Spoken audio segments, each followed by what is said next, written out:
If you're able to create 3 orgasmic, impeccable, emotionally impassioned movies, you have had a directing career worth celebrating.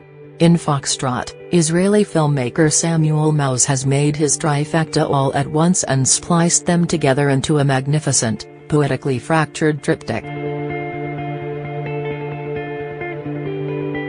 The film follows a nightmare logic that it never abandons, but it leads us down devious paths along the way. Coming from the Middle East, it is almost by nature a story involving endless war and hopes for peace. Maoz's 2009 debut feature, Lebanon, was a fable inspired by his own experience as a tank gunner in the Israeli army, leaving the service after that 1982 war with PTSD inspired by the carnage he witnessed. With Foxtrot, he returns with a military parable that feels first like a nightmare come to life, then lives turn to a nightmare. Disconnected from standard narrative formatting, the film is set in the present, or perhaps not. A fog of war, current or remembered, clouds every character's sense of control and stability. Reality is routinely misinterpreted. We can't trust much of the spoken word here. What seem to be narrative roadmaps are revealed time and again to be mind games. But the images are eloquent.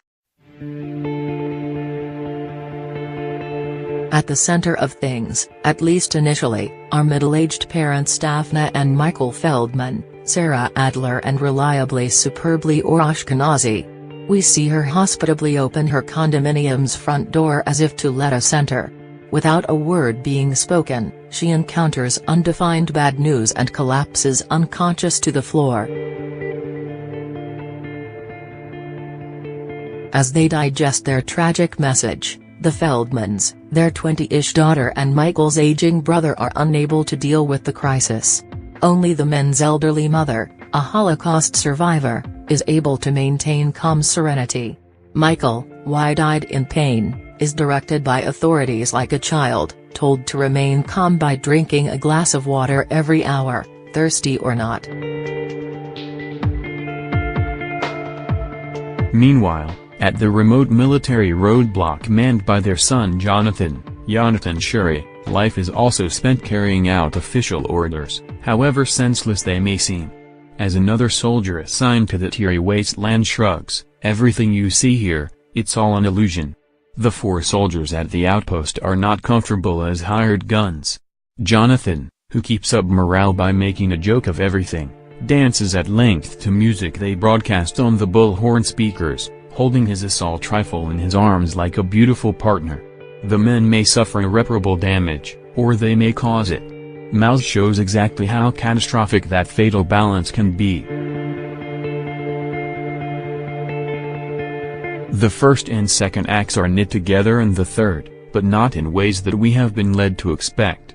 Jonathan's parents join unexpectedly in a further surprise that leads them to pull out a joint, declare a ceasefire on their conflicts as a couple, and return to love and life, at least temporarily.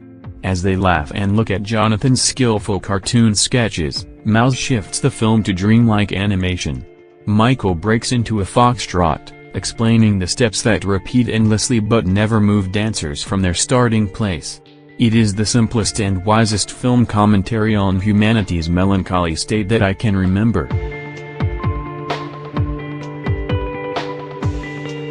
Foxtrot was Israel's entry in this year's Oscar competition as Best Foreign Language Film, and inexplicably it lost.